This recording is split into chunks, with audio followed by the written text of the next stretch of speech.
Je m'appelle Chantal Vauris-Villers, je suis chercheure, généticienne, je travaille à Clermont-Ferrand dans une unité mixte INSERM-CNRS. Mon équipe de recherche travaille sur les éléments transposables. Ce sont des séquences qui ont la capacité de se déplacer dans le génome, de bouger d'un site chromosomique à un autre. Et bien entendu, ce sont des séquences qui peuvent être mutagènes pour le génome et donc l'hôte qui les porte a besoin de les contrôler. Et c'est ce contrôle en fait qu'étudie mon équipe. J'ai choisi Barbara McClintock, qui est une généticienne américaine qui est née en 1902, donc début du siècle dernier, et qui a été la première à émettre l'hypothèse qu'il existait des éléments capables de bouger dans le génome. Quand elle commence ses études à l'université, vraiment l'enseignement de la génétique commence. Elle travaillait sur le maïs et elle s'était rendue compte que dans les grains de maïs, tous les grains n'ont pas la même couleur.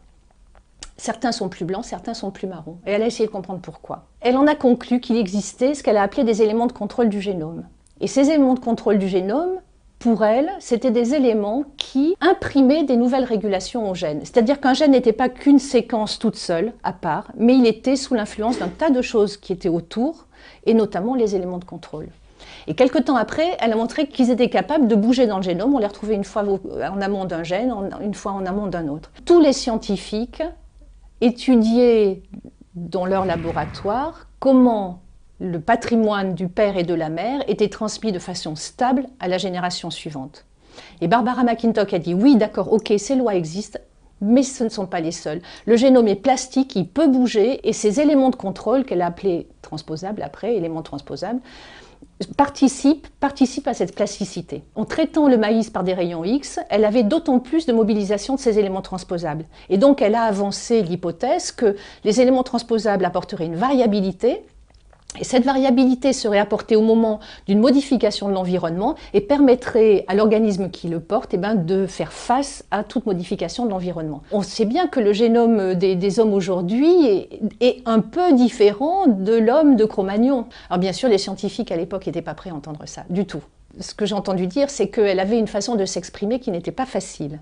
C'est-à-dire que pour elle, aussi bien ses expériences que ses conclusions étaient d'une simplicité basique. Elle assommait tout le monde de croisements et personne ne comprenait ce qu'elle avait fait, vraiment pourquoi elle concluait ça. Elle a vraiment souffert de ça, de cette non-reconnaissance pendant très très longtemps. À partir des années 50 ou 52 ou quelque chose comme ça, elle a même décidé d'arrêter de parler d'éléments transposables pour ne pas s'aliéner ses collègues. Donc oui, il est difficile d'être un peu précurseur, un peu dans n'importe quoi et notamment dans la science. Les études moléculaires sont arrivées dans les années 70. Et tout lui a donné raison. Et c'est à partir de ce moment-là qu'elle a été proposée pour le prix Nobel et qu'elle l'a reçu en 1983. Ce qui veut dire 30 ans après qu'elle ait découvert les éléments transposables, et elle avait alors 80 ans quand même. Il a fallu attendre un moment.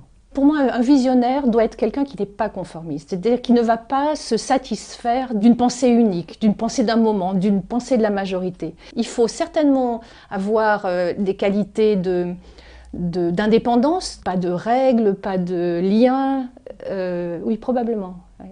Un caractère bien trempé.